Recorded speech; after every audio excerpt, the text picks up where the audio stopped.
Bumi Nusantara dilanda musibah yang tidak pernah terduga sedikit pun. Kisah dan sejarah di Nusantara dari tokoh terdahulu ternyata sudah menggambarkan apa yang akan terjadi di zaman yang akan datang. Percaya atau tidak, hal tersebut tetapi banyak yang terbukti kebenarannya. Seperti halnya pesan terakhir Prabu Siliwangi yang memerintah kerajaan Sunda. Prabu Siliwangi berpesan pada warga Pajajaran yang ikut mundur pada waktu itu sebelum menghilang. Pesan Prabu Siliwangi selalu mengundang rasa penasaran, sebab amanat ini penuh dengan misteri. Banyak dari pesan yang disampaikan Prabu Siliwangi dirasa sangat relevan jika dikaitkan dengan keadaan zaman seperti saat ini. Lantas, seperti apa isi pesan Prabu Siliwangi tersebut? Perjalanan kita hanya sampai di sini hari ini. Walau kalian setia kepadaku, tapi aku tidak boleh membawa kalian ke dalam masalah ini. Akan membuat kalian susah, miskin, dan ikut merasakan lapar. Kalian boleh memilih untuk hidup nanti ke depannya, agar besok lusa kalian bisa kaya raya, senang, dan bisa mendirikan lagi Pajajaran. Bukan Pajajaran saat ini, tapi Pajajaran yang baru, yang berdiri oleh perjalanan waktu.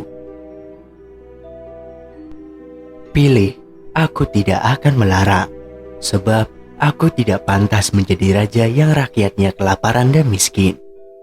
Dengarkan, yang ingin tetap ikut denganku memisahkan diri ke selatan, yang ingin kembali lagi ke kota yang ditinggalkan cepat memisahkan diri ke utara, yang ingin berbakti kepada raja yang berkuasa cepat memisahkan diri ke timur, dan yang tidak ikut siapa-siapa cepat memisahkan diri ke barat.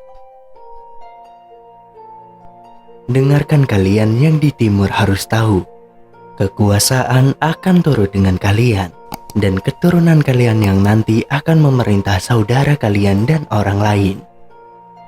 Tapi kalian harus ingat, nanti mereka akan memerintah dengan semena-mena.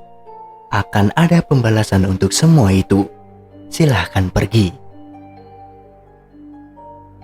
Kalian yang ada di sebelah barat, carilah oleh kalian Kian Santang, sebab nanti keturunan kalian yang akan mengingatkan saudara kalian ke orang lain, ke saudara, sedaerah ke saudara, yang datang sependirian dan semua yang baik hatinya. Suatu saat nanti apabila tengah malam dari Gunung Halimun terdengar suara minta tolong, itu adalah tanda semua keturunan kalian dipanggil oleh yang mau menikah di Lembah Cawene. Jangan sampai berlebihan, sebab nanti telaga akan banjir. Silahkan pergi. Ingat, jangan menoleh ke belakang. Kalian yang di sebelah utara, dengarkan, kota yang kalian datangi tak akan pernah kalian temui. Hanya padang yang perlu diolah keturunan kalian. Kebanyakan akan menjadi rakyat biasa. Adapun yang menjadi penguasa, tetap tidak mempunyai kekuasaan. Suatu hari nanti akan kedatangan tamu. Banyak tamu dari jauh, tapi tamu yang menyusahkan, waspadalah. Semua keturunan kalian akan aku kunjungi, tapi hanya pada waktu tertentu dan saat diperlukan. Aku akan datang lagi menolong, membantu yang susah, tapi hanya mereka yang bagus perangainya. Apabila aku datang tak akan terlihat, aku berbicara tak akan terdengar. Memang aku akan datang, tapi hanya untuk mereka yang baik hatinya. Mereka yang mengerti dan satu tujuan, yang mengerti tentang harum sejati, juga mempunyai jalan pikiran lurus, juga bagus tingkah lakunya. Ketika aku datang, tidak berupa dan bersuara, tapi memberi ciri-ciri dengan wewangian. Semenjak hari itu, Pajajaran hilang dari alam nyata. Pajajaran tidak akan meninggalkan jejak selain nama untuk mereka yang berusaha menelusuri. Tapi suatu saat akan ada yang mencoba supaya yang hilang bisa ditemukan kembali. Tapi bisa saja menelusurinya harus memakai dasar. Bisa saja yang menelusuri banyak yang sok pintar dan sombong. Suatu hari nanti akan ada banyak hal yang ditemui. Sebagian akan banyak dilarang oleh pemimpin pengganti. Ada yang berani terus menelusuri sambil melawan. Melawan sambil tertawa. Dialah anak gembala. Rumahnya di belakang sungai. Pintunya setinggi batu dan tertutupi pohon. Handelem dan Hang Juang. Apa yang dia gembalakan bukan kerbau, bukan domba, bukan pula harimau atau banteng, tetapi ranting pohon dan daun kering. Dia terus mencari mengumpulkan semua yang ia temui. Tapi akan menemui banyak sejarah atau kejadian. Setiap zaman mempunyai sejarah dan setiap waktu akan berulang dan itu lagi.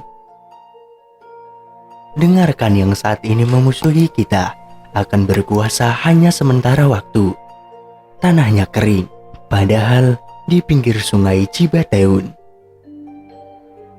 Disitulah negara akan pecah oleh kerbau bule yang digembalakan oleh orang tinggi yang memerintah di pusat kota. Semenjak itu, raja-raja dibelenggu dan orang kita hanya akan menjadi suruhan. Tapi kendali itu tidak terasa, sebab semua dipenuhi, serba murah. Semenjak itu, pekerjaan dikuasai monyet. Suatu saat nanti keturunan kita akan sadar. Tapi sadar seperti bangun dari mimpi. Dari yang hilang dulu sehingga banyak yang terbongkar. Tapi banyak yang tertukar sejarahnya. Banyak yang dicuri bahkan dijual. Keturunan kita banyak yang tidak tahu bahwa zaman sudah berganti. Pada saat itu geger di seluruh negara. Pintu dihancurkan oleh mereka para pemimpin, tapi pemimpin yang salah arah. Ia memerintah bersembunyi, pusat kota kosong, kerbau bule kabur, negara pecah di serbu monyet. Keturunan kita enak tertawa, tapi tertawa yang terpontong. Sebab pasar habis oleh penyakit, sawah, tempat padi, kebun, perempuan hamil oleh penyakit, semuanya diserbu oleh penyakit. Keturunan kita takut segala yang berbau penyakit. Semua alat digunakan untuk menyembuhkan penyakit, sebab sudah semakin parah. Yang mengerjakan masih bangsa sendiri. Banyak yang mati kelaparan. Semenjak itu keturunan kita banyak yang berharap bercocok tanam sambil sok tahu membuka lahan. Mereka tidak sadar bahwa zaman sudah berganti cerita lagi. Lalu sayup-sayup dari ujung gemuruh burung meneteskan telur, riuh seluruh bumi. Sementara di sini ramai oleh perang, saling menindas antara sesama, penyakit bermunculan di sana-sini. Lalu keturunan kita banyak yang mengamuk tanpa aturan, jelas banyak yang meninggal tanpa dosa. Jelas-jelas musuh dijadikan teman, jelas-jelas teman dijadikan musuh. Penguasa yang buta semakin berkuasa, melebihi kerbau bule. Mereka tidak sadar zaman manusia sudah dikuasai oleh hewan. Kekuasaan buta tidak berlangsung lama, tetapi perbutaan mereka kepada rakyat sangat luar biasa. Mereka akan mendapatkan balasan nanti saat muncul anak gembala.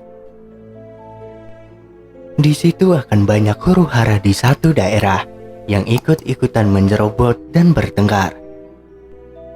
Yang bertengkar diam tersadar, ternyata mereka merebutkan hanya pepesan kosong, sebab tanah sudah habis oleh mereka yang punya uang. Setelah gunung gede meletus, disusul 7 gunung ribut, orang sudah memaafkan negara bersatu kembali Nusa Jaya lagi, sebab berdirinya Ratu Adil. Tapi siapa Ratu Adil tersebut? Dari mana asal sang Ratu Adil? Nanti juga akan tahu cari oleh pemuda gembala. Silahkan pergi, jangan menoleh ke belakang. Itulah pesan terakhir Prabu Siliwangi. Semoga banyak pesan positif yang bisa kita petik dari pesan beliau. Dan jangan ditelan mentah-mentah isi pesan ini.